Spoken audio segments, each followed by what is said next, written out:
வணக்கம். நம்ம குற்றாலம் ஜில்ல திருநெல்வேலி நெய்யல்வா எப்படி செய்யலாம் பார்த்துக்கலாம்.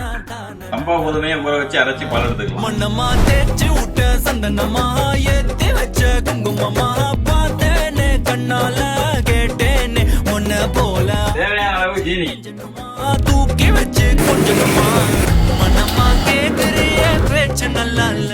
தேவையான அளவுக்கு தண்ணி என்ன கொஞ்சம் சிக்கா கோதுமை போல ஜீனி கரைஞ்சி வர டயத்துல ஆட் பண்றோம். ரிங்கா ரிங்கா மண்ணாதி மன்னர் எல்லாம் பின்னாடி வந்தாலுமே என்ன ஆண்ட மாட்டி அல்வா முக்கால் பதத்துக்கு வந்துருச்சு. சுத்தமான பசுபால்லையே மனம் போல எடுத்தோம். தேவையான அளவு முந்திரி பருப்பு போட்டுக்கலாம். அல்வா கரெக்டான பருப்பு வந்துருச்சு. நம்ம போய் இறக்கிடலாம். கம கம திருநெல்வேலி நெய்யல்வா ரெடி.